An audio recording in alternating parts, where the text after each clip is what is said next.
William Shakespeare का famous play है Hamlet. उसकी एक लाइन है, the apparel often proclaims the man, मतलब आपका पहनावा आपकी कहानी बताता है। आजकल की भाषा में कहा जाए तो जैसा फैशन लगभग वैसी इंसान की स्टोरी।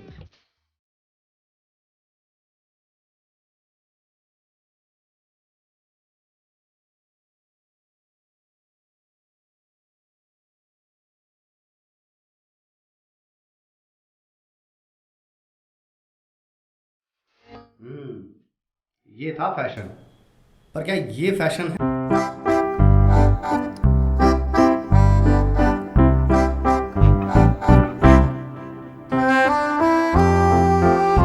कि लखनऊ की एक नॉर्मल सी लड़की जर्नलिज्म की पढ़ाई करती है, फैशन को करियर मानकर दिल्ली पहुंचती है, चंद रोज बिताने के बाद एक्टिंग को करियर मानकर माया नगरी की तरफ बढ़ती है, कई सीरियल्स में नजर आती है, लोगों के बीच थोड़ा जाना पहचाना चेहरा बनती है।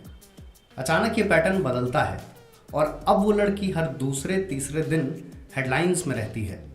वजह सभी जानते हैं, अंदाज और पहनावे में कुछ ज़्यादा ही बोल्डनेस और यूनिकनेस। 25 साल की ये कन्या कभी साइकिल चेन धारण करती है तो कभी बिजली के तार, कभी फूल पत्तियाँ पहनती है तो कभी एल्युमिनियम फॉयल। नाम है उर्फी जावेद। कुछ भी कहने से पहले एक दो बातें क्लियर करना ज़रूरी है। वीडियो में हम ये तय नहीं करेंगे कि क्या पहनना है और क्या नहीं। वैसे भी एक इंसान क्या पहनता है ये पूरी तरह मैटर ऑफ चॉइस और उसका राइट है। हम कोई मॉरल पुलिसिंग भी नहीं कर रहे हैं, न ही कोई जजमेंट पास कर रहे हैं कि उर्फी जावेद सही हैं या गलत। बस जिस तरह एक लड़की अपने पहनावे के अधिकार के तहत कुछ भी पहनती है, ठीक उसी तरह हम अपने बात करने के अधिकार के तहत चंद शब्द खर्च करेंगे। तो उर्फी जावेद ही क्यों? सबसे सीधा जवाब है कि ये समाज है। जो समाज का हिस्सा है वो बातों के दायरे में आएगा ही। दूसरा जवाब है, उर्फी को लेकर सोशल मीडिया पर एक यूनिक क्राउड है, माई लाइफ माई रूल्स वाला क्राउड। नई पीढ़ी की भाषा में इट्स हर चॉइस। तो इस सिद्धांत को मानने वाली जनता उर्फी का सपोर्ट करती है। यहाँ भी एक बात साफ करना ज़रूरी है कि सपोर्ट करने में कोई दिक्कत नहीं है, पर क्या ये सपोर्ट पूरे सब्जेक्ट का कंक्लूजन है? इसका भी सीधा जवाब है नहीं। एक इंटरव्यू में उर्फी जावेद कहती हैं, I want my voice to be heard and I want to do something for the betterment of people, not betterment but maybe I don't know, use my voice for the right things. Betterment कहने और सुनने में अच्छा लगता है, पर सभी के बस का नहीं होता। उतना ही अच्छा लगता है आवाज़ उठाने जैसे जुमले फेंकना। क्या कहीं कोई ऐसा रिकॉर्ड है जब उर्फी जावेद की तरफ से बेटरमेंट का कोई इनिशिएटिव लिया गया हो? And yes, betterment and fashion are two different terms, तो कृपया इन्हें मिलाने से बचें। What Urfi does can be fashion but not betterment. मुझे पूरी उम्मीद है कि इस वीडियो में ऐसे कमेंट्स भी आ सकते हैं जिनमें इन सारी बातों से दो कदम आगे बढ़कर उर्फी जावेद को एम्पावरमेंट का सिंबल बताया जाए। एक एक्टर कम इन्फ्लुएंसर की बातों में कितना कंट्राडिक्शन हो सकता है।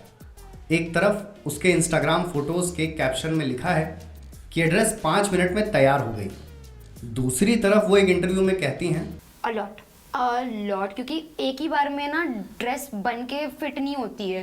It takes a lot of trial and error. कभी कभी तो ऐसा होता है कि अगर मुझे बन के आई है, पहनी मैंने, नहीं अच्छी लगी, डिस्कार्डेड।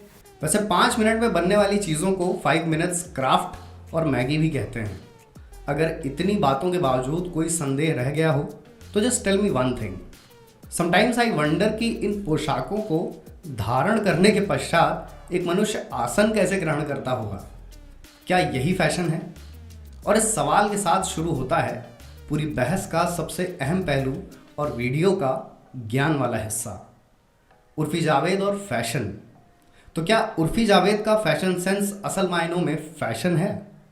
ऑक्सफोर्ड की डिक्शनरी कहती है कि ऐसा पहनावा जो एक जगह में कुछ समय के लिए मशहूर हो उसे फैशन कहा जा सकता है। एक तबका तो फैशन को फॉर्म ऑफ आर्ट मानता है, शायद इसीलिए फैशन एंड टेक्नोलॉजी जैसी पढ़ाई होती है। अंग्रेजी की एक प्रसिद्ध लोकोक्ति है, fashion is something we deal with every day. ये भी ठीक है।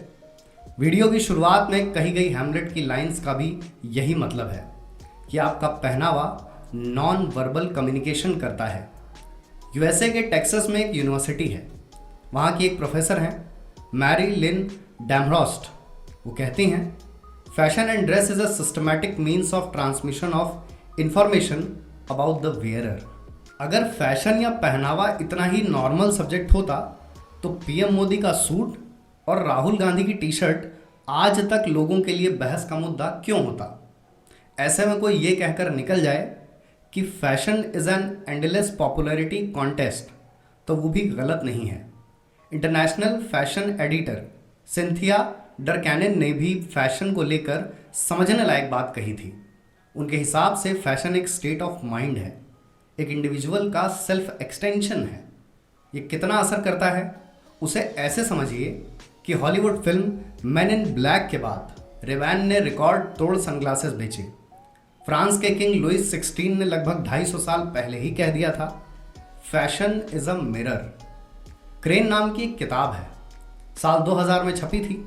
किताब में एक बात लिखी है, फैशन क्लास का सब्जेक्ट नहीं रह गया है बल्कि पर्सनल आइडेंटिटी का सब्जेक्ट बन गया है और इसकी पॉसिबिलिटीज़ एंडलेस हैं।